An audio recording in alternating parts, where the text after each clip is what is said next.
Damn, bro. What's up, Bobby? How's everything? I'm good, man. I'm good. You look great though, man. You got some sort of ring light because it looks fantastic. Really? Your lighting is good, Dude, I man. think it's we just got a new light in the office. Uh huh. So it's pretty nice. It has like a little white nice light, but I think what really made the difference was the computer cuz my old computer was just terrible, Ryan. Really? Terrible, terrible, Yeah, terrible. yeah, And I was trying to use like a connected webcam like from back in the day yeah, when the yeah, computers didn't yeah, have a webcam. yeah, yeah. I tried to use one of those and it was bad, man. So I No, ended up just getting a new Mac and I'm like, let's see. Hopefully it no, works it out. This is looks the it first looks time. So great. when you asked about when you asked about phone or computer, I'm like, I don't know, bro. Use the phone No, just to be safe because if it yeah, doesn't yeah, work, yeah. No, I'm on we'll my see. computer. I'm on my But you know what computer, the so good it thing is? works. It works fine on the Oh, are you computer. really? Yeah. Perfect, perfect, Yeah. perfect. We're still getting our feet wet, bro. We don't really know what we're doing, but we're trying to wing it here. That's the best way to do it, man. Trial by fire. Yeah. That's it, baby. So how are you, bro? How's everything I'm going? good, man. Everything good, thank God. All's well over here. How about you? Talk to me about you, man.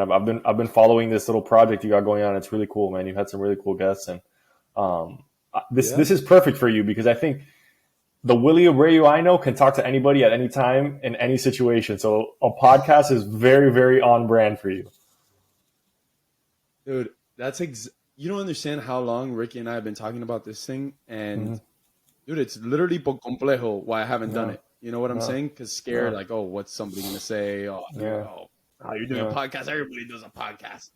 Who But I'm like, cares? man, I feel like Yeah, I'm good at it. This is what I yeah, like doing, and I like hanging out yeah. and talking to people and talking crap I know, and for that's forever, something really. that you have that So, type of personality, man. People talk to you whether they want to talk to you or not. They end up talking to you, and you love it. So that's perfect for yeah, you. no, I can't complain. Yeah, but dude, I we haven't gotten bad reviews. Like everybody that we care about, right? Like just like you did, said, "Hey, bro, dude, like keep doing it, bro. It's sick." And of course, I thought the opposite. I thought somebody was for sure gonna be like, "Ah, that's whack, bro. What are you Yeah, doing?" And everybody's been like, "Dude, that's awesome. Like super supportive."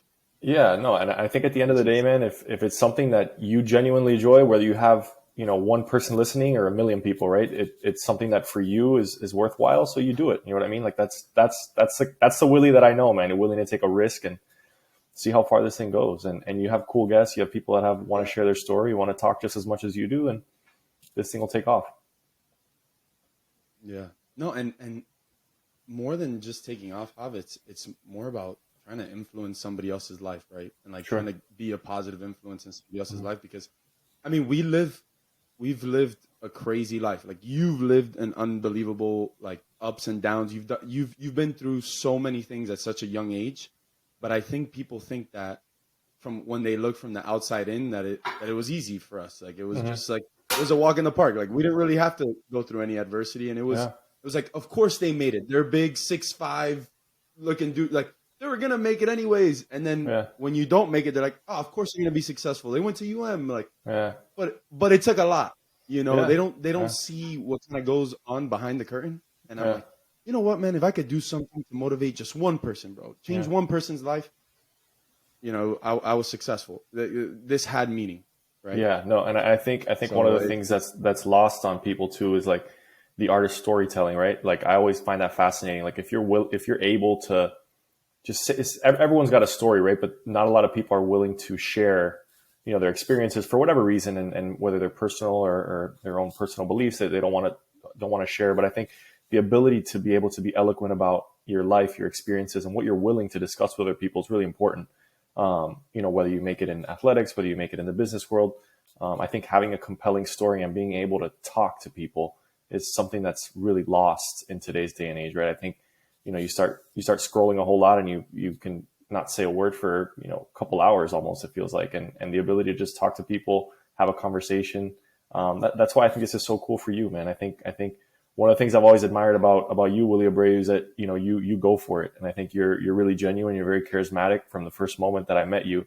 I think you had this personality that you were willing to, be whatever it took to get the job done, and that was on the baseball field, right? But I know off the field, you're an A+ human being. You're the kind of guy that I know you keep a close knit group of friends that you've had for your whole life. So that's something that I've always admired about you. I'm older than you, so I felt like you were like a little brother when you first got to Miami, right? So you're like a little baby. You were a freshman, I was a senior, so it always felt like we worked in 2014 was because of that. We had such a good like older brother, younger brother kind of thing across the locker room, and I thought, one of the things like I said, I always admired about you was you're willing to be, take the risk and to be at a young age to be a risk taker, and that's something that's really admirable. Man, damn, bro, we're 10 minutes in. I'm about to cry, bro. What are you doing, Javi? I'm literally about to cry right now. Jeez. Oh, man, you don't understand how much those words mean to me because I take pride in being able to, dude, bro, I'm literally about to cry. Damn, huh? Let's go. Tighten up. Come on. I take pride in being able to, yeah, sorry. I take pride in being able to handle myself the right way when I'm around people, and I really take pride in making sure that I can change people's lives when, even if I interact with them for 20 minutes, 30 minutes, it doesn't matter how long I'm around somebody. I want to make sure that I make a positive impact in their life, one way or another. And I don't know how I learned that or where I started that, and maybe it was just growing up and being around my parents, and my parents kind of pushed me to do those things, but just being around others and making them feel better than they did when they started talking to me was always something that I really pushed to do, and I really put effort into it, man. It wasn't. I don't think I was born with that. I think I really genuinely cared. I really genuinely cared, and going back to when we met, I don't even understand why you guys were so open to just be big brothers. Like you guys let us in right away. Like I never really felt like there was a oh, nah, these are freshmen. Like, forget about those guys. Like you guys brought us in with open arms. Like why did you guys do that? Why us? Like what was so different? Yeah, I think that's a good question, man. I think about that a lot when you look at teams, right? And you look at like what team building looks like, and it's hard in college because when you're a freshman, I remember my freshman year, you've never experienced what you're about to experience, right? You walk into that locker room on day one and there's a group of 25 to 30 really high achieving individuals. You are by far and away the low man on the totem pole. You don't have no one like clue what you're about to get into with classes, study hall, lift schedule. I mean, you're working out 6 days a week. There's one day off maybe, and you still have to lift. You have to get your stuff done that day. So it's a whole new experience. And I think my senior year in 2014, we had a good group of older guys, and we realized like, if teams are going to be anything, you have to genuinely care about the individuals, right? I think that a lot of times the seniority and the ranking of people, and whether it's in baseball or in organizations across in business or whatever, people really stick to that, and they forget that there's a person at the end of that. So I think when your class was special, I think we realized that right away. You guys had, obviously you, Zach, Brian Garcia, Jacob Hayward, just to name a few of the guys that came in and were impact freshmen right away.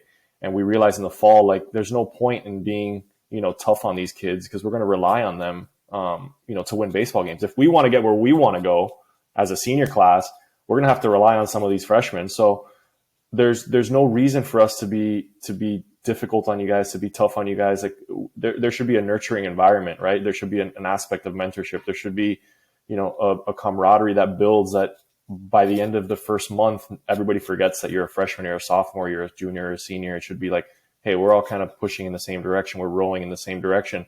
Let's make sure that the guys we're going to count on feel comfortable, that they feel okay, that when they walk in that locker room, they're not intimidated, they're not scared. And we knew you guys weren't scared. We knew you guys weren't intimidated. I think it was funny because when, as a pitching staff, we were close, right? So like Andy, Chris Diaz, B-Rad, and myself, we were a tight-knit group. And, we liked people to know that we were the ones who were going to dominate the scrimmages, right? So I think a lot of the times we try to intimidate you pitching wise, and that was pitching inside and making sure you guys knew that, things were easy in the locker room, but when it came between the lines, it was not going to be, a walk in the park. And I think you guys appreciated that because we appreciated that. We wanted a competition. We wanted a fight between the lines, right? But at the end of the day, when we walked back into that locker room, it was, hey, we're all on the same team here. We wanted to make sure that, this locker room was a really tight knit place. Yeah, man. Like, don't get me wrong. I felt it. I felt that as soon as we got onto that field. And one of the differences that you see from high school and at that level that we dominated, right? We were Yeah, really good. And then all of a sudden we come into college and, prospect this, prospect that. But when you get there, as you know, that, I mean, rookie ball is rookie ball, bro. Like if you get drafted out of high school, you go to rookie ball, that's another world. When you hmm go to a Division One college in the ACC, like you're facing dogs and yeah, dogs that got it figured out and figured yeah, out right here. yeah, For example, a guy like Chris Diaz, yeah, B-Rad, like these guys may not have, 95, 96 in the tank, but they got it up here, bro. yeah, So the yeah, minute that you get into that box and you start facing the first, I'll never forget, brother. I faced B-Rad first at bat. I get in there, and this guy's a different dude, bro. I'm like, where's the guy that was messing around in the locker room? I thought I was gonna laugh out there, and he yeah, just, and I'm like, oh, what's going on? yeah, Like, it was a different world. And I think yeah, that's what really brought us to be able to do. You see, I think that's one of the things, and correct me if I'm wrong, that we were able to do so well because of what you guys showed us. Like, you guys showed us what it was to be able to separate life and baseball. Like, the yeah, minute that you guys crossed that line, I don't think anybody messed around as much as we did. yeah. But the minute that we got on that field, it was a different world. Yeah. Like, No, and that's one of the things I always appreciated. Like, Coach Morris, he was so good at that, right? Like, the moment you walked into the locker room, he could flip a switch and be a different. But when we were on the field, and it was a standard. And I think one of the things that Miami does really well, and that you could see it across different teams, is people know, like, when you put on the jersey, when you put on the Old English M, like, it's business time. And and look, last year I met with some of the guys. I was up in Duke, and they came up to play in North Carolina, and Gino was like, "Hey, can you say something to the guys?" And I said, "Yeah, I'm going to keep it really brief." I'm like, the U travels. Like, when you get to pro ball, I remember there's guys from all different universities, big programs, small programs, but I remember they'd be like, "Oh, you went to Miami. Oh, the U. Oh, man." Like, everyone kind of takes a step back and they like take a deep breath. Oh, the U. Like, and then you realize, like, the gravity, right? The gravity of what you did in your career, the gravity of where you played. And while you're in it, those 4 years, my 4 years flew by, right? Your 3 years, I'm sure it feels like a blur. And then you step out of it and you're like, man, I'd give anything to go right back. It's like, I'm in professional baseball, but Absolutely, bro. man, I would jump back in and I'd go through a 6 a.m. workout, you know, in a heartbeat. And Every day, and seven and days a and week. Yeah. and you don't realize, like, how cool it actually is to play for your hometown school, to be so close to your family.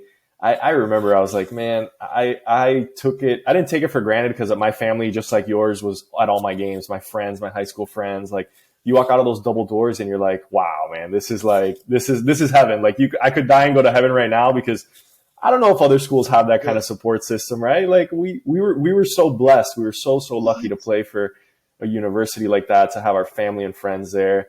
And then, like, to your point about making the locker room connected, like, my class never made it to supers, right? We lost in our regional to Texas Tech in 2014. But we were so connected to you guys in 15 and 16. I remember our group chats when I would talk to Andy, to Oh B-Rad yeah. and Chris. We're like, we went to Omaha with those guys. We were there. We saw those kids grow up. Like, we are just as much a part of the team as we were 3 years ago. So I think, like, I was really lucky. Your career obviously speaks for itself. So, like, yeah, when you have the ability to nurture and to mentor people in a locker room, no matter the age, you got to do it. You got to do it, and you have to do it in a way that people understand that you care about them, you care about the individual, and what happens on the field happens on the field. But, like, there's so much more, right? There's so much more that happens in a locker room, in a student athlete's day, that, like you said, people have no idea. People have no clue. Yeah. Well, even though we haven't even touched some of the things yet, but I do want to get into that because it's very inspiring to see the things that you did as well. Because you didn't just play baseball, right? You did a lot of things, even during your time at Miami, that set you up for major success after you left Miami, after you even finished your baseball career, right?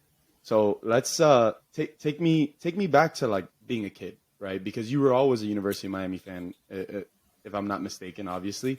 And like, what did that you mean to you growing up? What did it mean to you growing up as a kid, and how passionate were you about it then?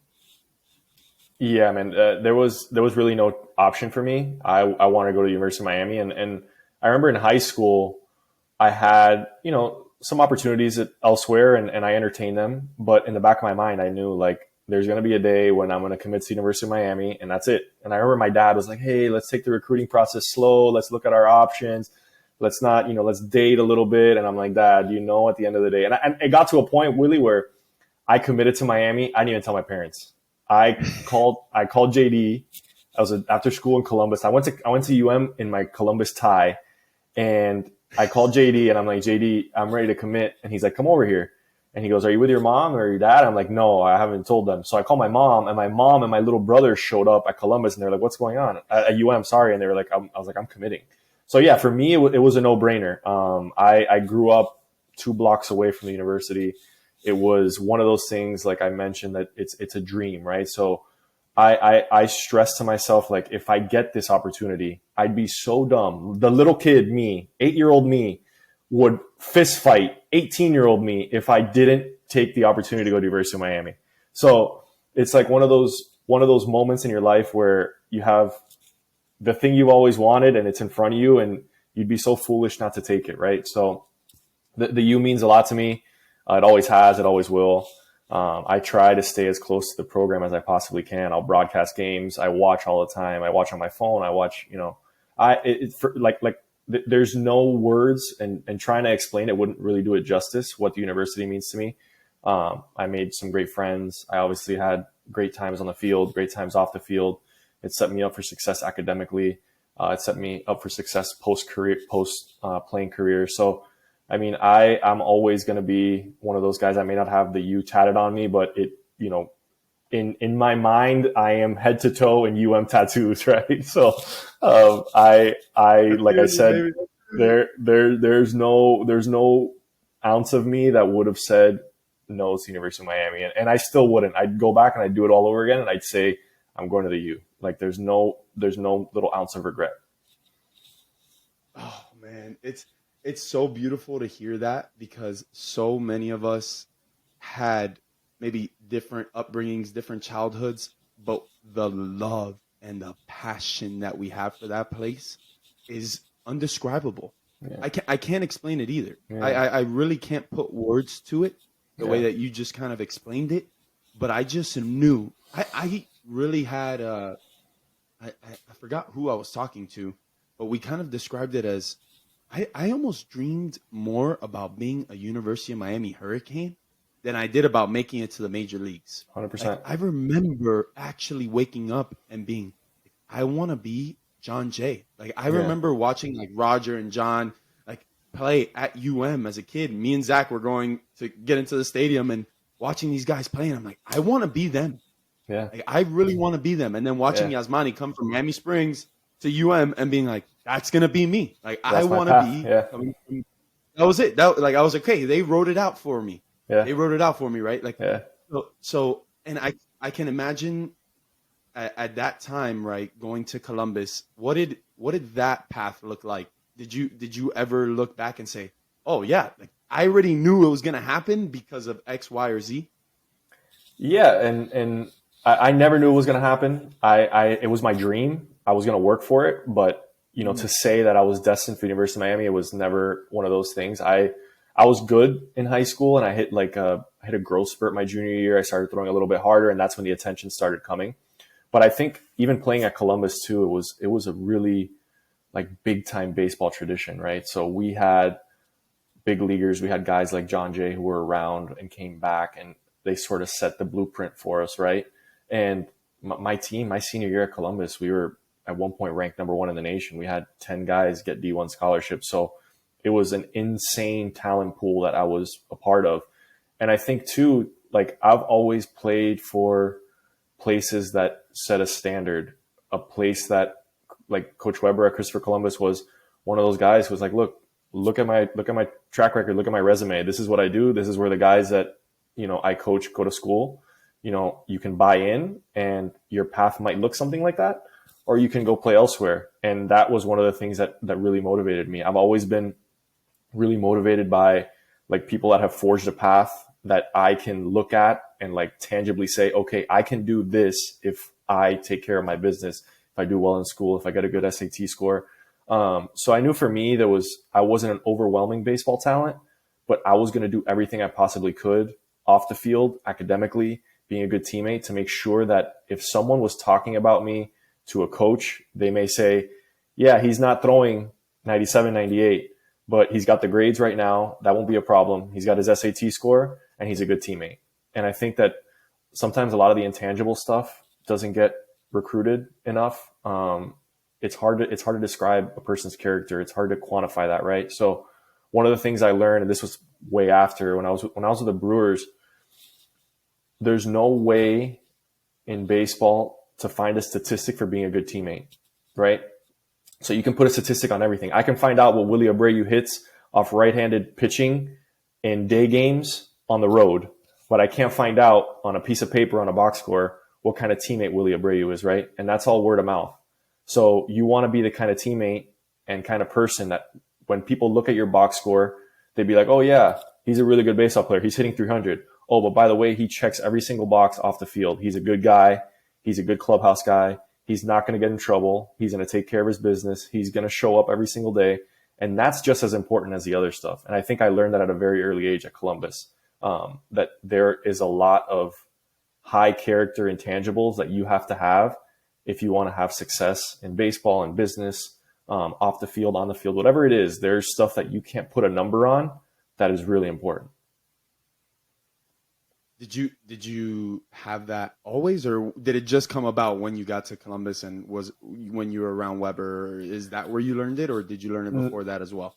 No, I think in my house, man, it was grades always came first. We never had the option. I mean, my dad was, and my mom too. They were tough on us with grades, and in the moment, it was like tough because we always felt like, oh man, we have to get our schoolwork. I remember my dad for like 6 weeks took me out of baseball because he told me that I had to get my grades up. And I remember he called the coach, the snappers coach, and he told him like, hey, he's not playing baseball for the next 6 weeks. He's going to get ready for his high school entrance exam. And I was furious. I was like, Dad, are you kidding me? And he's like, if 6 weeks away from baseball makes you a totally worse baseball player, then you weren't meant to be a baseball player. So he was like, you know what? You're going to get your grades up. You're going to study. And in hindsight, I was like, wow, I looked back on it. I was like, I hope that I can be the father that I tell my kids, like, there are so many things that are important in life.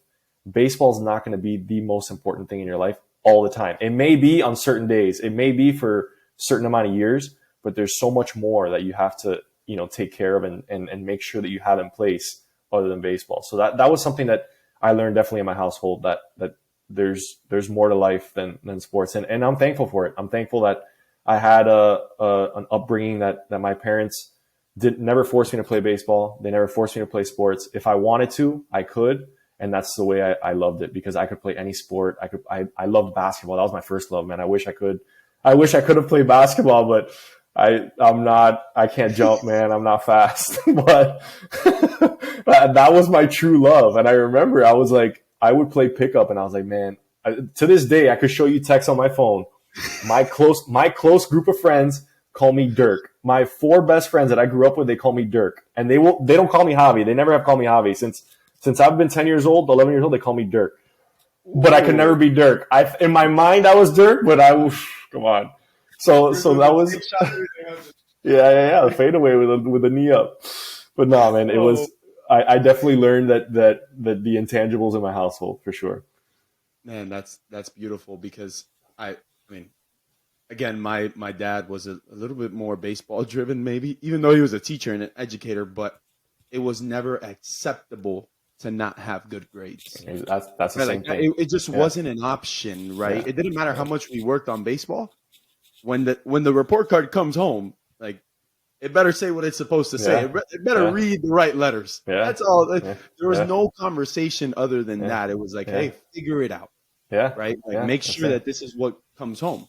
Yeah. Right. So how hard was school for you when I'm sure you're talking about bad grades, but like, what do you mean bad grades? Like, what are bad grades? What are these bad grades you had in eighth grade? I don't remember, man, to be honest with you, but like my like similar to you, if we had, no matter how many activities we had, the report card had to come back clean. And if it didn't, activities out the window. So there was never a time where grades were going to be less than baseball. They might have been equal, but the output had to be the same. Like your grades better be clean. And your dad and my dad are the same, man. They're old school. They don't want to hear an excuse. They don't want to hear about why this happened or why this happened. It didn't happen. You didn't get the good grades. You didn't get the hit. You missed the pitch. That's it. That's the bottom line. Don't give me an excuse. Yeah. Man, it's so funny because now I see myself. Do you ever see yourself turning into your dad? Scarily, yeah. So, I remember crying as a little kid in my room, like, man, why did he say that? Why did he say that? Now all of a sudden I'm like, dude, I'm literally a spitting image. Yeah, he was right. I'm like, dang, he was right, bro. Now I'm saying the same thing he was. Oh man, it's crazy how when you grow up, you never think that all those lessons that you learned are going to be ingrained so vividly in your mind. Yeah. Like, you just have them all stored up. Do you start spitting them out like rapid fire or what? Yeah, I mean, I don't have kids of my own yet, but I'm sure, you know, when the time comes, if it comes, I'm going to probably sound a lot like my dad. I'm going to be like a broken record, and I don't mind it now knowing what I know. Like, hey, man, he paved the road for me, and I'll happily, you know, pass on the life lessons to the next generation. So yeah, no, you need to. I think it's a must, right? It's a must because I think that's something that we sometimes lose. Is I love being able to send out a message that shows that, hey, like this is just like you were talking about, this is the route to take to become successful. Like you took that route, listen to those lessons. Your kids can do the same. Yeah. Like your kids can listen to exactly the things that you listened to as a kid. It obviously worked. I understand that parents weren't parents before they were parents in a sense, right? But whatever they did was good because we were successful and continue to become even better human beings, right? Forget about the places that we've been, the things that we've done, but as human beings, we are successful human beings in at least my eyes, and I think in God's eyes as well. So I think it worked.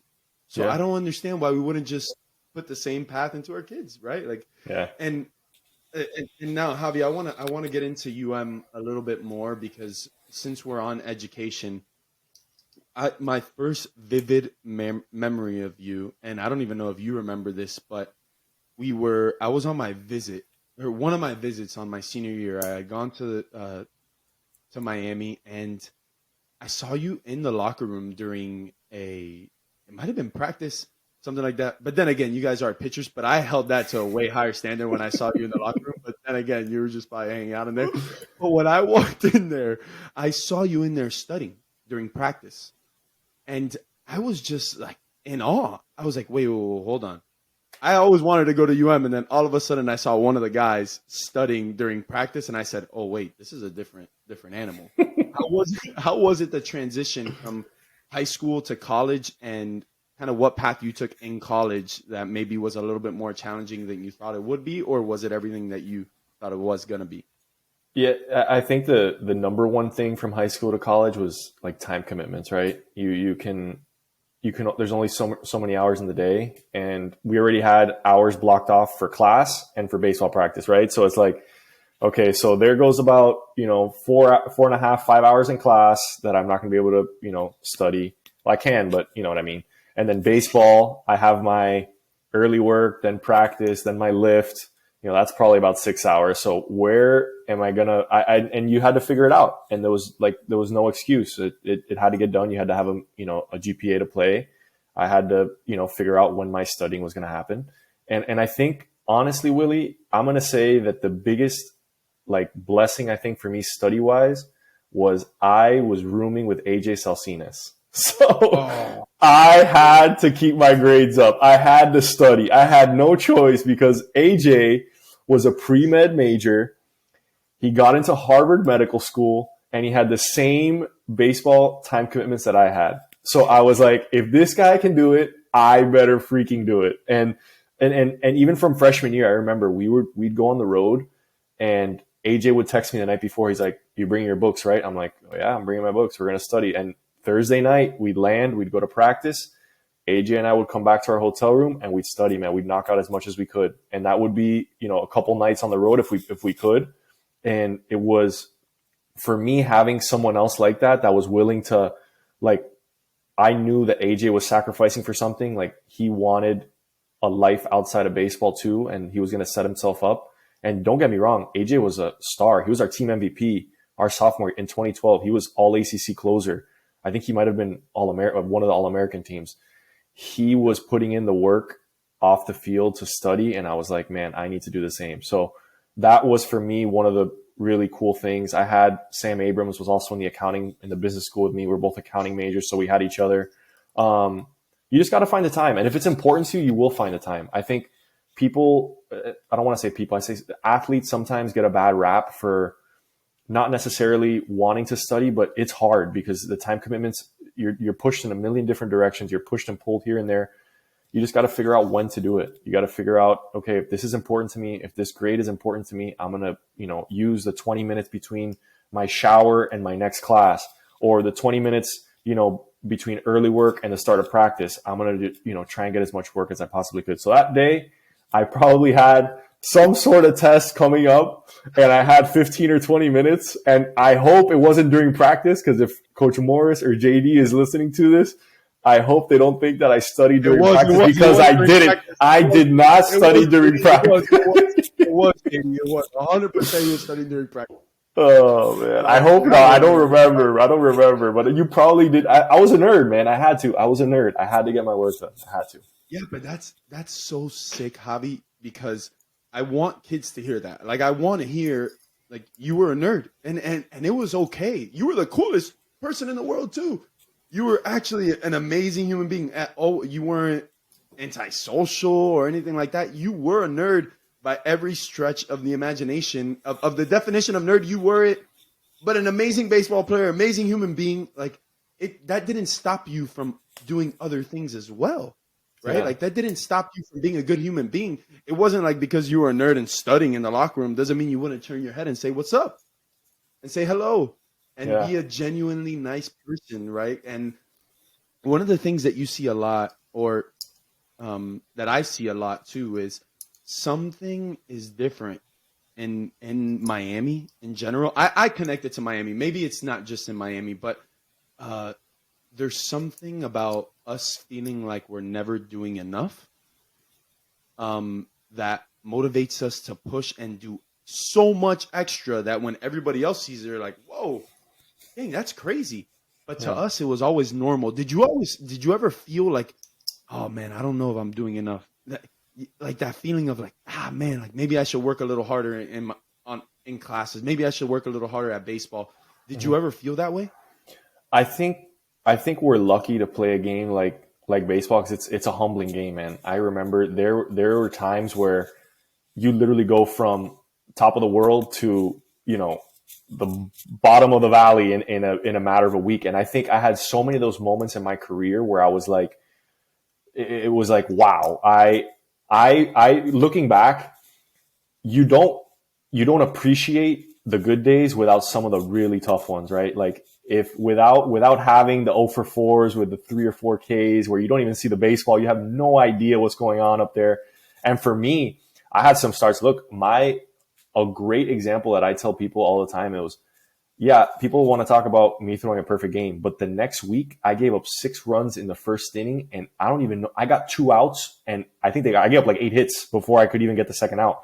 It was a barrage, yeah. So, like, you know what I mean? Like, that's the kind of peaks and valleys of baseball that it motivates you to want to work hard. And I think one of the things that I always held on to was my level of work will never change whether I do good or I do bad in performance wise, right? So I want to make sure that I'm just really consistent and I show up, and that I'm going to put in the same level of discipline, time commitment, and work ethic, whether I pitch really well or I pitch really poorly. I always learned And I think I saw this in a Mariano Rivera interview at one time. He's like, I don't want the other team to know if I'm having a good day or a great day. So, I mean, a good day or a bad day. So I'm just going to be the same person, whether I feel horrible about myself or I'm feeling great. And I always thought that was such a cool thing. Like, man, just be the same guy every single day, bring the same energy. And what happened the day before in baseball, we're lucky that we play a sport that you have so many opportunities to make it up, right? Like in college, you play 56 games. In the pros and the minors, we were playing like close to a 140, right? So it's like, you know, what happened the night before, you're going to sulk and you're going to be mad about it for a couple hours. And then you got to show up to the park the next day and you got to do it all over again. It's like, you know, on a repeat. So I think the sport helped me put in a lot of work. I think that my work ethic was defined by the sport we played. I think we're also really lucky. I think that we're sons of immigrants, man. Our parents, they came from nothing, right? They showed up in this country with nothing. So I think the immigrant mentality is something that's really understated in a lot of people, right? I think we're lucky in Miami that we have such good examples of people that have forged their way from nothing, right? So we know that there is a path. This exists. If you put in the work, there is like success on the other side. So for me, it was a lot of like my own motivation and a lot of what the game taught me, because the game will teach you. It'll humble you quick, man. Like the moment you feel on top of the world, you'll get, you know, 4 or 5 Brian Radzewski sliders that'll make you rethink your life choices, right? So enjoy the good times. Oh man, that's one of the things that we again, like we started talking about, is making people feel good. And in this game, you learn so quickly, like you said, that failure is inevitable. Mm-hmm. You're gonna fail. You're gonna fail. You're gonna fail over and over and over and over. Yeah. But the one thing that you always have to do is keep showing up. Yeah, you got to keep showing up. No matter what. And now you talked about throwing a perfect game, and then after letting up six in the first, and you said you got 2 outs or whatever. Like, I don't remember that. Yeah. I don't remember that at all. I was there. I was playing. I was on the field. Yeah. And I don't remember that at all. What I remember is the perfect game. Like, that will live with me forever. I see Caduro sliding, catching the ball, and like the world exploding, right? Yeah. And a stadium on a Tuesday being absolutely packed. We'll get to that, but which was crazy. But how many of those bad games did you have before that? You had them. Yeah. How many did it take to break through and have that one night that absolutely changed the course of, I mean, would you say that maybe that night changed your life? For sure. Without a doubt. I think that night, there's a reason you show up to the game, right?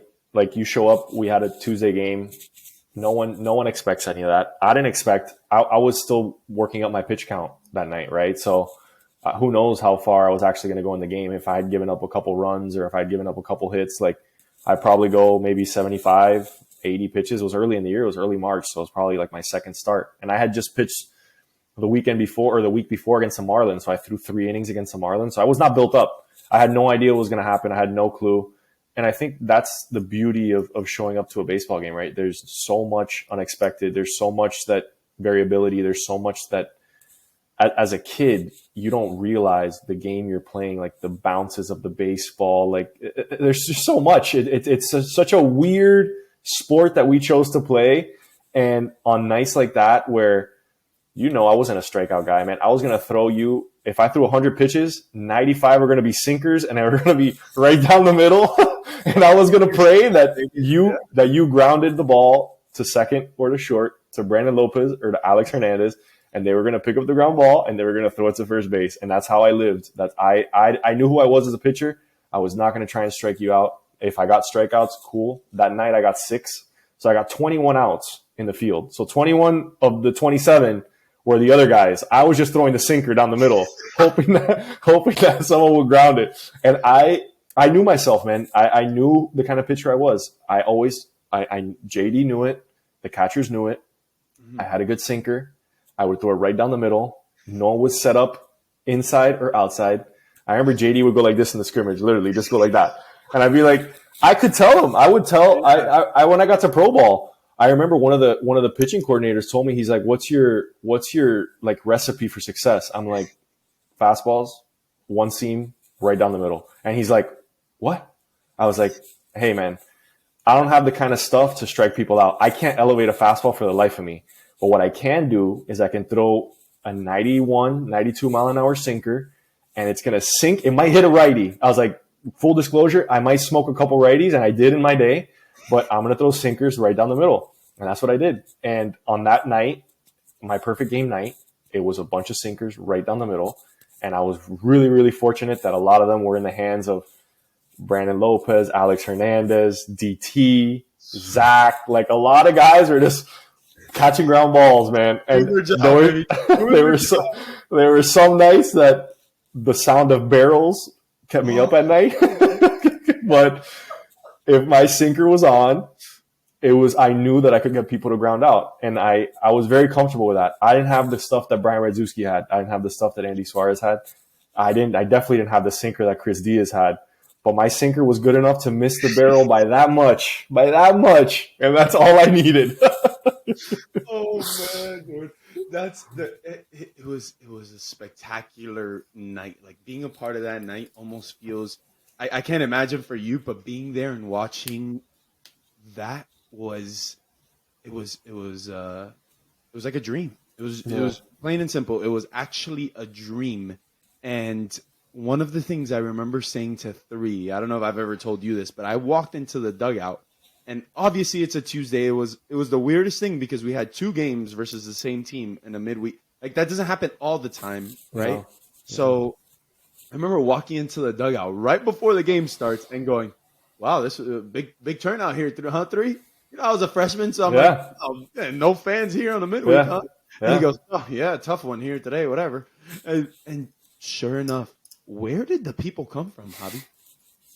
Where was everybody hiding? Because if you look at the video, the stadium is packed. Like, did you text somebody during the game or something? I think like 200 people my family and friends ended up showing up. Like, I hear stories like some of my really close friends ended up showing up in the middle of the game. Like they were hearing on the radio. My brother was broadcasting and like keeping up with Twitter. So that's what I'm saying. Like Miami's such a cool place because it's all our family and friends could show up to a game like that on a whim. Like they had dinner before they put the kids to bed.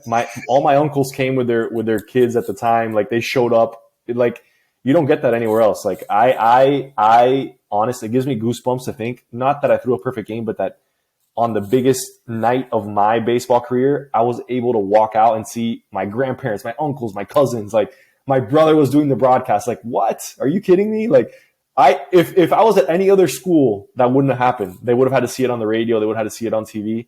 I was able to walk out and give a hug to my family, my cousins, my little brother, my grandparents. I had people that, were friends of my parents that were there that showed up. And you don't get that anywhere else, man. That's why I always say, if you're between Miami and another place, go where your family can show up on a Tuesday or Wednesday night on a whim. They could be there in 15 minutes. Someone calls them and they're there in 15 minutes. And I think that's one of the coolest things about the university we played at.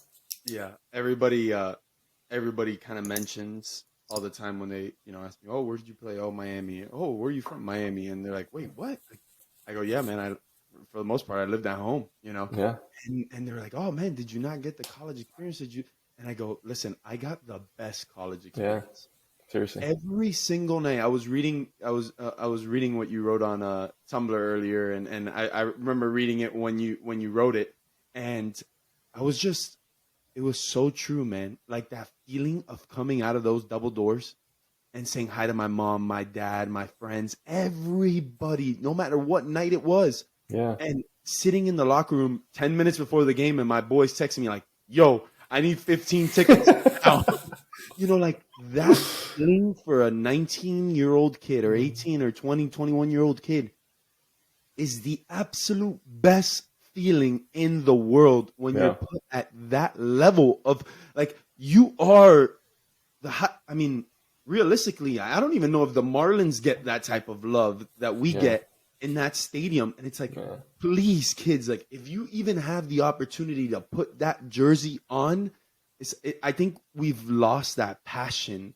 Yeah. I feel like maybe, I mean, it's still there. Don't get me wrong. And I know that the kids there love that school, but more talking about the kids in high school and having the opportunity to go either there or somewhere else. There's nothing like putting on that Miami jersey and getting to the stadium, and everybody that dreamt about doing it that couldn't do it gets to go watch their best friend do it, their family do it, their cousin do it. Everybody. My dad never even cared that much about UM, but we used to go to all the games. I did, right? Because he grew up in Jersey, you know, coming from Cuba, whatever. But I grew up a Miami fan, and then putting on the jersey. Now that guy wears all my stuff. My uncles come to my house and take my clothes. I don't even, everybody's the biggest UM fan now just because I got to live that dream for them. Yeah. And there's nothing I want more from the kids to hear this story, like what you're giving us right now. Yeah. That there's nothing better, right? And then again, we're going to go back to, I want to hear more about the fact that your brother called the game. Like, how many games did your brother call that year? I like, did he call a lot of the games? I can't. So that was my brother's freshman year. My brother's the same age as you. Yeah. So he had done, I think it was his second game maybe. And I remember, so this is the crazy part. I had no idea he was broadcasting because I wasn't supposed to pitch that night. JD had called me the night before or the day before and told me, I was in class, and he's like, hey, you know, there's going to be some weather possibly on Wednesday. We want to make sure you get your work in. And if you pitch on Tuesday, you might be available for the weekend. Whatever. So he was like, you're pitching on Tuesday. Okay, I'm pitching Tuesday. I was like, I'm still building up. All good.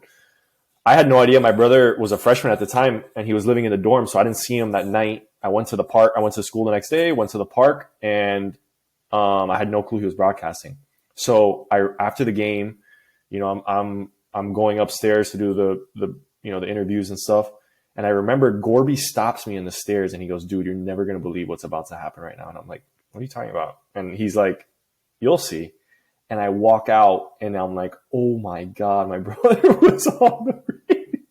I was shocked. I was legitimately shocked. And my uncle has a really cool video. My uncle went upstairs to video it, and you see it in my face. I saw a ghost. I'm like, oh my gosh. And like, to my previous point, only if you play in the place where your family's nearby, man. That doesn't happen anywhere else. Like, I had my uncle videoing me and my brother after my perfect game, and my brother was on the radio. Like, what? Like, dude, if you don't believe in a higher power after that, brother, there's nothing that like, dude. Wow. I was so lucky, man. I tell myself, like, I wrote it in that blog, but on the biggest night of my life, or my baseball life, my brother got to be on the radio, like, narrating the story, which is like, what? Are you kidding me? Man, yeah. no, it's again, unbelievable that God is the only answer there, man. Like, seriously. God was in the house, brother, right there and then in the flesh, because it was just unbelievable I can't believe you didn't know. I had no idea. Like, I had no clue. I'm learning this right now. I had no clue. Cam Gorby told me as I was going to do the interviews that my brother was there, so I had no clue. Yeah. So tell me about. Did you ever listen back to the game? Like, have you listened back to the entire game? No, I've never. I've listened to my brother's call at the end when he says the last out, but I've never listened to the full game. No. Oh man. No, I think it's one of those things that I don't know if I want to. I think I felt it, and it's one of those things where, like, I'll never be able to recreate that, like, that feeling. Like, the ninth inning was, I blacked out 100%. The only moment I legitimately remember in the ninth inning was Carlos Diaz Caturo got put in as the catcher in the ninth inning. So I went out to warm up, and he comes out there, and I look down there, and I'm like, are we switching catchers in the ninth inning? And I looked in the dugout, and I kind of got, like, blank stares from everybody. I'm like, it's a big moment for the pitcher, but catchers don't get to catch perfect games either. You know what I mean? Like, and we just switched the catcher in the ninth inning. I was like, is this serious? But I don't remember the outs. I don't remember anything. I remember going back into the locker room, and, like, everything hit me, and I was like, what the heck just happened? But yeah, I think it's one of those things where I don't need to listen to it over again. I got to live it, and that's more than enough for me.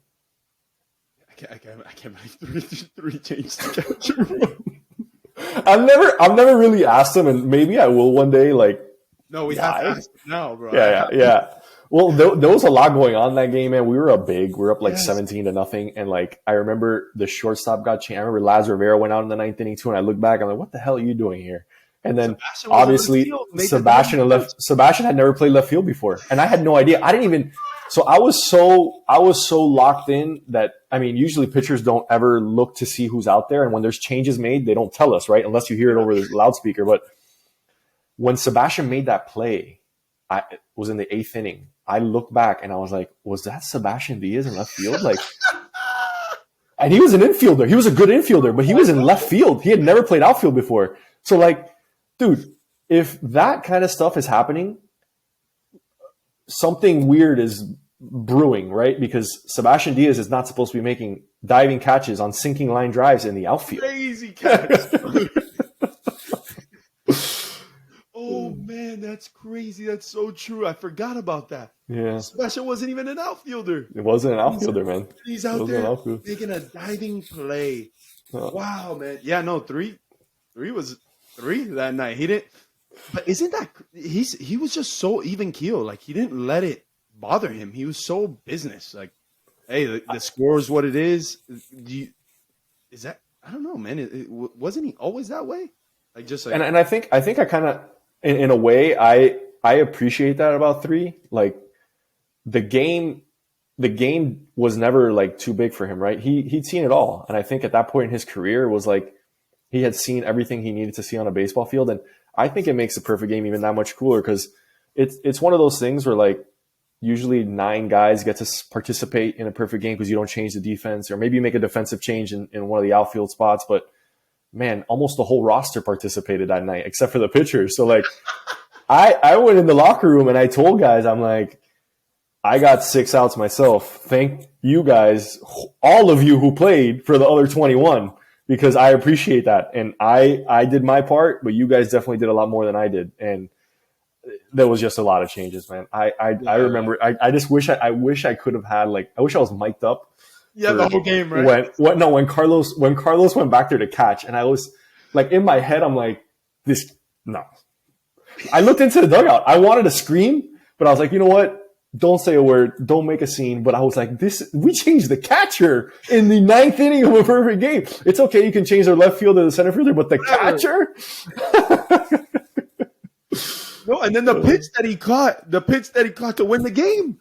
Insane. I mean, I don't know how he blocked that. That wasn't way in the other. That's what I'm saying, Willie. I threw a slider that was my best slider. It was in the other box. That's why I throw fastballs down the middle, because I do not know how to throw breaking balls.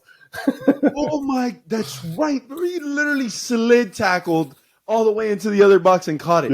Yeah. And it was a clean one too, because he went and tagged the guy after. Yeah. He didn't have to throw to first. No. He caught that clean. And it's like, wow, everything was perfect. Not only did you throw perfect, but everything else went perfect. So, all right, tell me the I want to hear about the wave after, right? Like, how did your life change from there instantly, right there and then? Yeah, I mean, I think for me, Willie, the part, like, game ends, I was like instantly like overflowed with emotions. I so many people reached out to me. So many people that meant a lot to me throughout my baseball career reached out to me. Coaches that I'd had, former teammates, guys at Miami. And I think it was one of those moments too that as a fan, it makes you realize like why you show up to the park, right? You show up to the park to see your team win and hopefully play well, but you also show up to see the stuff that you might never see again. And, that particular day on a Tuesday, you mentioned it, there wasn't that many folks in the park, and on a Tuesday night in Miami, there's just a lot to do, right? There's a lot to do. People are working, they got kids, they have commitments, but for the people that did show up, they saw something they might not ever see again. I've never seen a perfect game in person, right? I don't know if you have. Nope. I've seen a couple no-hitters in the minors, but I've never seen a perfect game. And I'll always have that. My family will always have that. My parents were there. Like I said, my parents, my uncles, my grandparents. So I think my life changed in the sense that I got to partake in something really cool and something really special. I think the one thing it made me realize about my career is like, there are some moments that would just stop you in your tracks, and baseball has one of those ways of like just absolutely like when you feel something and it's this certain like aha moment where you realize like, this is why I play. This is why I decided that it was important for me to continue working out, to continue, building my pitching repertoire, to come back as a senior, right? Because I think for whatever reason, you get drafted as a junior, and I got drafted late. So I got the call as a junior. I got drafted in the 38th round by the Twins, and I said on the phone, I'm not going.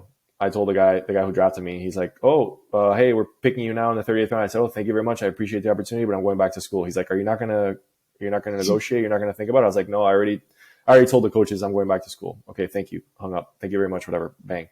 So to go back to school, we had a really good group of seniors. We had a really like good nucleus of guys. And like that night validated why we play, why we sacrifice what we did, the commitment we made as student athletes. And my life didn't change. I was, at the end of the day, I was still the same guy. I don't think it made my baseball career. It wasn't like I said, I was never this overpowering guy, man. I was just a guy who was very comfortable with my pitch selection. I knew what I wanted to do, and I always had a plan. And sometimes it didn't go well. Look, the perfect game was the best moment of my career. There's another start that I speak to a lot. It was in 2012 ACC championship. I'm pitching in the championship game, and I got absolutely my brains beaten by Georgia Tech. I talk about the fastballs down the middle. They were fastballs down the middle, and they were going right back up the middle, right by my head, 120 miles an hour. They were going in at 90 and out at 120. And it was like death by 100 cuts, right? So they didn't hit any home runs off me. I don't think they got any extra base hits. It was all singles and just like repetitive. Bah, bah, bah, bah, bah. But I got shellacked. I think I went like 2 1/3, maybe 2 2/3. We lost in the championship, the ACC championship. And it was one of those moments where I had all off season, where that was my last outing of the year, right? So I had all off season to think about it. And it was great in the sense for me because I was like, you know what? Do you want to like sulk, or is this going to be the moment where you say, hey, let's try something different this off season. Let's get into the weight room a little bit more. And those are the things that the good moments stick in your mind, but the bad ones are like seared into your memory, where like, if you can draw on that like black matter, that dark energy, it's like, I always hear Kobe talk about the dark energy that you can draw on. It's like, those are the ones that really like make you nasty. They make you angry. They piss you off. And you can like, those are the ones I want to think about. I don't want to think about the perfect game when I'm working out. I want to think about Georgia Tech absolutely putting my one seam on a tee and just having batting practice in the ACC championship. You gotta warm up, bro. You gotta warm up. Yeah. Dude, I couldn't agree with you more, because people sometimes want to bring up like good times, and good times were great, but the thing that made those good times is all the tough times. Mm-hmm. And I remember them vividly. I remember the smell. I remember the feeling of sitting down and just that feeling when you're in the locker and you're just like, oh my gosh, I don't even want to go outside. I don't want to go outside. I don't want to face anybody. Yeah. And having to make that decision to like get up and say, hey, got to put your chin up. Put your chin up like a man. Walk out there and say hello to the same fan. Yeah. You know what I'm saying? Like the same feeling when you get when you go and have a perfect game, you got to go out there walking. When you go 0 for 4 with 4 creo que digas. Yeah. People are telling you like, hey man, you have 4 creo. It's a good life skill, man. It's a good life skill that it teaches you. You gotta. There's a lot of value in showing up, and you have to be the same guy on the good days and bad days. And baseball teaches you that. Javi, tell me, getting into pro ball, right? Getting into pro ball, and are you okay on time, man? I'm so sorry. Right. Yeah. But I'm so interested now to hear more. You know what I'm saying? It's been great. So getting into pro ball, where did you go? I was gonna say it, but where did you go right after you signed? Where was your first stop? So listen to this. I get drafted, and we all the 4 starting pitchers all got drafted in the top 10 rounds. So we were pumped, man. That was like such a cool accomplishment, and we lived through each other, right? So on Friday night, we partied. We went to South Beach. It was a big night for us. We had a great time, and we were at a club in South Beach on Friday. I signed my contract on Saturday, And on Sunday, my plane touches down in Helena, Montana. So, yeah, life comes at you quick. From South Beach to Havana, Montana. Yeah, literally landed in Helena, Montana. And I got there on a Sunday. I took no jackets. I'm like, I'm in the summer. I called my mom that night. I'm like, Mom, you need to overnight some jackets because it's so cold here. And I'm in the middle of nowhere. I'm like, Mom, I am not going to survive. I didn't have a jacket, dude. Oh, man. And like this is what I don't think people realize is that, I mean, we're spoiled, bro. We were spoiled in college. Like, come on, man. Like, look at the place where we got to go to school, right? I think it would have been better. I mean, even then for you, going from Columbus to Helena would have been terrible too. But the fact that you went to the University of Miami and got treated like the best possible, right? Like, we didn't stay in anything under, I mean, whatever our coach would stay in, that's what we could stay in. So it was literally the best. Marriott's, to the top tier always, right? So I don't think people understand the culture shock. Can you explain to me the culture shock when you just walk into this locker room in Montana on a Sunday day game, probably too? It's like you're back to the bottom of the totem pole all over again, right? So you just got drafted, you feel great about yourself, and like, oh, here, enjoy the bus rides across the middle of nowhere, USA, in small towns. But look, man, if you want to make it work, that was your path, right? Like they throw you in Helena, Montana. I was definitely culture shocked. I had no idea where I was. I was, just lost. But then again, that's the journey, man. If you want to make it, you got to figure out a way to get out of Helena. And that was always a motivation, like just get out of Helena, just get out of Helena, just get out of Helena.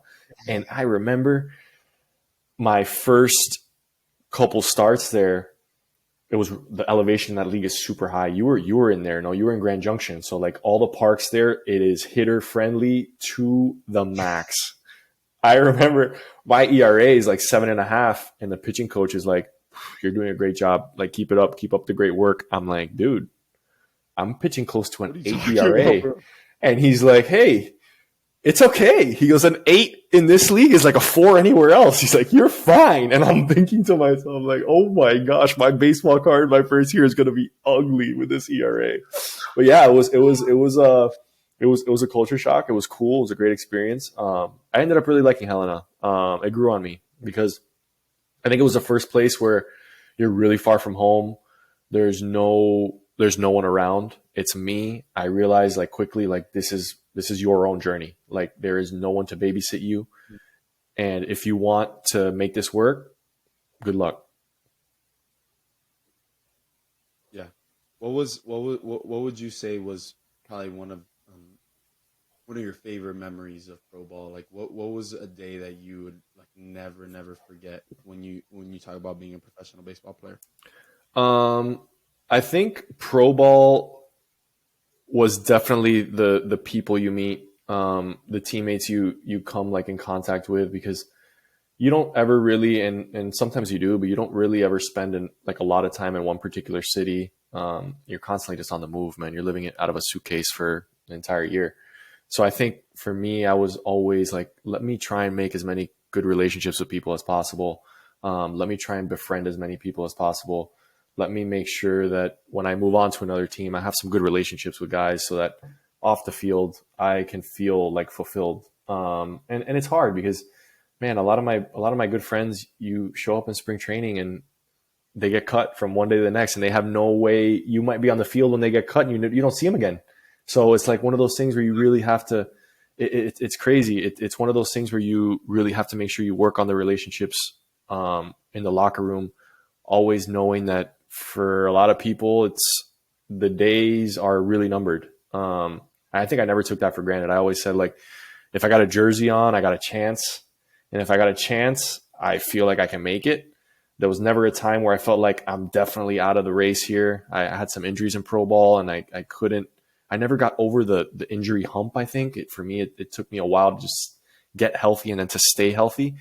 But the one thing I never sacrificed was the relationships with people. I think that was the one thing in pro ball that I really wanted to focus on, was making sure that, like, and I have it now. I have so many buddies on the Brewers and that are in the big leagues, and guys that I played with on different teams that I'm like, man, that guy was a really, really good human being, and I'm really glad I know him. I'm glad I have a relationship with him. And that was all just because I knew that it was the finality of the job I was in, right? Like my career ended on a wild pitch. The last pitch I ever threw in pro ball was a wild pitch in the 12th inning of a game, run scored, game over. Everybody dog piles. I walk into the locker room.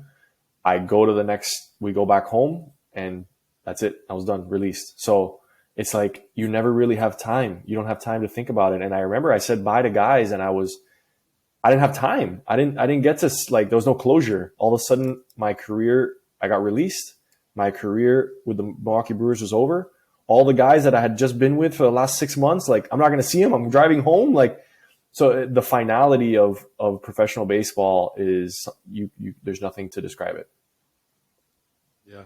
How do you think like that time in your life prepared you for business in the world that you're in now and today on a daily basis? Like, what things that you used then are really helping you now? One thing, Willie, I think that I learned pretty quickly, and I heard this from Alex Santos. He played, you know him, he played in Miami, one of the, legends. When I got released, my first phone call on the drive home was, I obviously called my parents. My second phone call was JD, and he was like, hey, if you're serious about this, if you think this is the end, make sure, because you don't want to regret not being a baseball player anymore. So think about it. Don't say you're done until you're really done. And he's like, and call Alex Santos. So I called Alex, and one of the things that Alex told me that I'll never forget this, he was like, hey man, there's nothing that's going to replicate how you felt playing the sport. Like, you're never going to get those feelings, that euphoria, the highs and the lows. Like, you're never going to feel that again. So find something that will help you cope with that. So find a job where you can try and be competitive, or try and find a job where you can feel the exhilaration and the thrill. And I wasn't going to be like a motocross guy. I wasn't going to be something like, I wasn't going to go to the X Games. So I had to find a job that I could be competitive again. And my biggest thing post playing was, I need to be competitive in whatever I do. So I started playing golf. I just recently picked up tennis. So like, there's little things that you can do to be competitive. And that's something that I have always wanted for myself. Is the baseball dream ended, but like, the competitive fire still lives on. There's still things I want to accomplish. There's still like avenues that I want to approach that involve being competitive, and they involve keeping score. And there's some people that are thrill seekers. I think that for some of us, it's just the competition. And it's just finding a way to channel that energy into what you do. And for me, I've been lucky, man. I've been very fortunate. After my playing career, I landed on my feet. I had a great boss. I worked at Jeffries. I was in wealth management. I loved the gig. And then I got another opportunity to go to business school, and I couldn't turn that down. For me, it was, I wanted to be amongst the smartest people and the most diverse people, and I got that opportunity, and I couldn't turn it down. And it was all part of just saying yes to opportunities and finding ways to be competitive. That's always been my thing post baseball, is stay competitive, man. So I play tennis against guys that are better than me, so that I can try and be, I need to get better. And I play golf with guys that are better than me, because I need to get better at golf. But it's finding things that make you get up out of bed in the morning and be competitive. And that's what's been the biggest game changer for me. Wow, man. And how did Duke come about? How did going back to school come about for you? In the back of my mind, I'd always wanted to go back to school. I think it was one of those, like, I dreamed of playing at the University of Miami baseball. I also, when I stopped playing, I was like, I want to go back to school. I want to be in a place that there's a lot of smart people, and I can sort of gauge where I'm at. And I think my opportunity was, I was really fortunate. COVID hit, and we all got sent home from work. We weren't going into the office anymore. I thought to myself, if there's ever a time to make a career change, it's going to be right now. I applied to Duke. I got in, and in a matter of 2 or 3 months, I got in April, and in July, I was moving to Durham, North Carolina to go pursue this, MBA.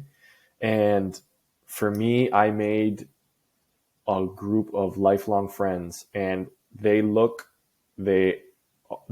different. They're not from the same ethnic background as me. They are from all over the world, and it's a totally different group of people that I can like call on a moment's notice.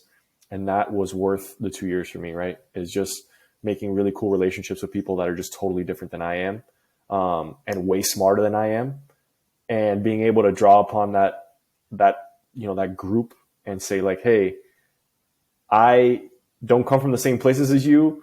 We don't think the same. We don't have anything in common, but we're friends now. And I need X, Y, or Z, or you need X, Y, or Z. So, man, it was a cool journey. I've been really lucky. I've been really blessed. I can't stress that enough. I didn't do it myself. There's always a village, man. Just like you have a village behind you. There's a village that pushes and keeps you in check. And I've just been lucky. And I think the common thread in my career was just being willing to take opportunities.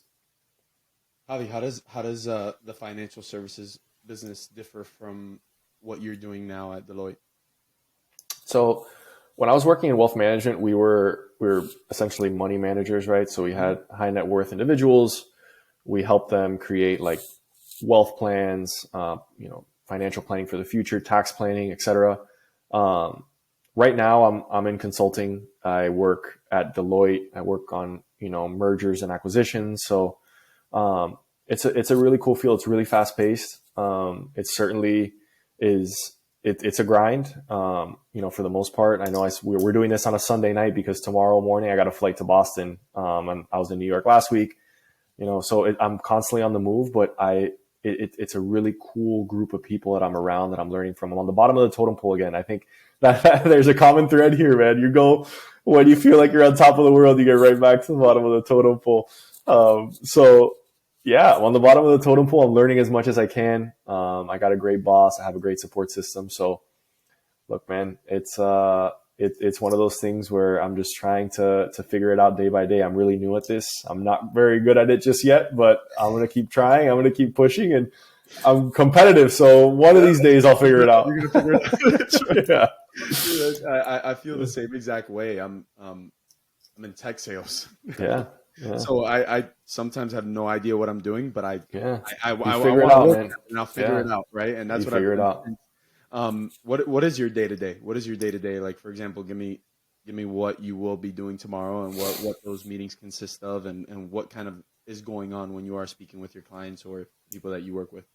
Yeah, so I think a lot of it is client relationships. So I'm currently working on it's a big deal.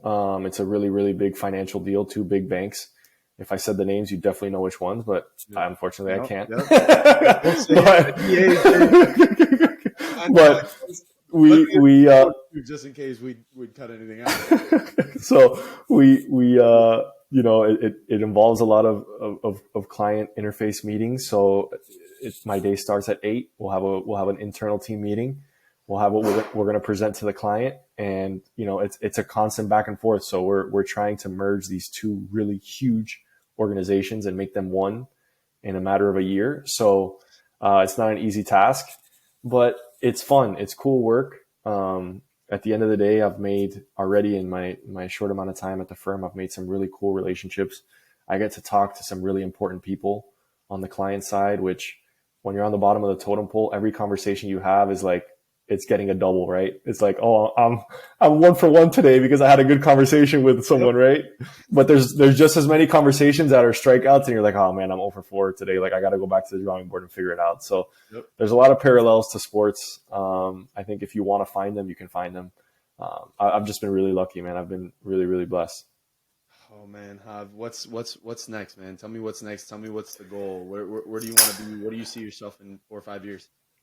That's a great question, man. I think I'd be foolish to say there's one direction I'm heading in. I think right now it's involving myself and getting to understand this job better every single day. I'd be lying to you if I said I didn't want to get back into baseball in some capacity. I love the idea. I mean, I broadcast games just so I can be around it. I love broadcasting. I love the idea of telling stories. I think that that's like we talked about it early on in this on the podcast is when you're a storyteller, you have so much value because you have an audience. You have the ability to say something that someone is willing to listen to you and give you their time, which is so important. Time is the only asset we have that is finite, right? So if someone is giving you the time of day to listen to you or to, listen to what you have to say, listen to your story, you have to be so respectful. And I've learned from broadcasting, like these baseball games, it's such a difficult sport, and to try and explain it to people is very difficult. So it's a new like passion for me, right? I get in there and I'm studying, I'm listening. I always ask for critiques from people when people are watching. It's funny because Ricky and Johnny gave me a hard time. One of my first I got into broadcasting. I got into broadcasting because I live so close to the field. Cam Gorby texted me. Miami's playing Florida. And he texted me, he goes, "Hey man, we just lost our color guy. Can you show up to the field in an hour and be the commentator?" I'm like, "I have no idea what I'm doing." He's like, "Just show up. It'll be fine." So I'm put on my headset for the first time. It's a big game, the national TV game. I'm like sitting there like, oh my gosh, I don't know what to do. And on one of those games, I said something. I said like that Aaron Rodgers, RELAX, that relax thing. And Ricky texted me immediately. He's like, "Oh my gosh, Jav, did you really say it?" I was like, "What happened? Did it sound bad?" He's like, "Dude, what is that?" I'm like, so that's the kind of stuff. It's crazy. So what lies for me in the future? It's definitely not broadcasting, but I love it. That's a passion of mine for sure. I don't know, man. I hope, the next time we have this conversation, maybe there's another career opportunity for me, but down the road, I think I'd like to get back into baseball. I think the game always finds a way to bring me back. I've stepped away for a little bit now, but I could definitely see myself in the next 5 to 10 years finding my way back into baseball in some capacity. That's amazing. And by the way, you are very good at calling games, so don't keep that one out for too long. It might happen. It might happen. And you definitely have the beautiful voice for it. So you are very nice to listen to, and you're very very eloquent in the way you speak. So people like to hear that, and you know the game. So I know my dad won't be screaming at the radio saying, "This guy doesn't know what the heck he's talking about." He knows more than you. Oh man, but brother Javi, again, you don't understand how much it means to me to be able to have you on and be able to talk about the things that you've had to go through and the successes and some of the failures obviously that you've had to deal with, but it's so honorable to see the man that you've continued to become. And since the day I met you, man, you've just been an amazing human being, and I just appreciate you giving me the time, because this is something I'm passionate about as well. And it's just so awesome to be able to sit down and kind of hear you tell these stories, man. And it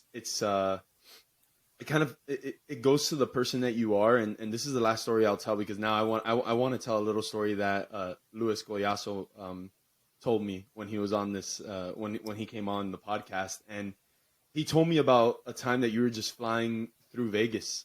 I think you were there on a connection, and he was there. He happened to put something on Instagram, and you answered to it, and you said, "Hey, let's go out to dinner. Let's go out to eat." And just from that day, he kind of said that you were the one that made a call to get him into the Brewers organization. And I might have chopped up the story a little bit, and there might be more details to it, but it's again another testament to kind of the human being that you are, and the person that you would put your neck out for anybody, and you always have, and you always will, man. It's just so amazing, man. So like I'm just so thankful to call you a friend, man, and call you somebody that I could count on when things get hard. Absolutely, man. And I said early on, this is you. This is a very Willie Abreu thing to have his podcast, because you can talk to anybody, man. So keep this going. I think if you're able to connect with people and tell stories, it's so cool, and it's such a cool passion project for you. And as long as have this charisma and passion about something, why not do it, right? If it brings you energy and if it brings you happiness, like I said, if there's one listener that you make their day, or it's a million, it's worth its weight in gold, man. And I'm honored that you brought me on. I'm passionate about a lot of things, but being a good friend to you and to other teammates at UM is one of the things I really hold in a high regard. So I think I'm lucky that you were a freshman when I was a senior, because it was a really cool ride that we had in 2014. I'll never forget you sliding headfirst against Pitt to win 1-0. But those are the kinds of things, man. It was a fun time, and it's funny that a sport brings you together, and you play with a person for 1 year, and you feel like you and I have known each other our whole lives, and we're so connected through a program that has brought us so much joy. So I'm honored to be here, man. Whatever you need from me, I am always happy to come on and chat with you, man. You're a great baseball player, a great friend, but a great human being. That goes above all. So Thank you, Bobby. I Thank you, appreciate it. and I appreciate you, brother. But again, man, this is it. This was great. I'm appreciative of your time, brother, and love you, man. We'll talk. We'll talk soon, Baba. Love you too, man. Thank you, Willie. All right, dale, Bobby. Later. Peace.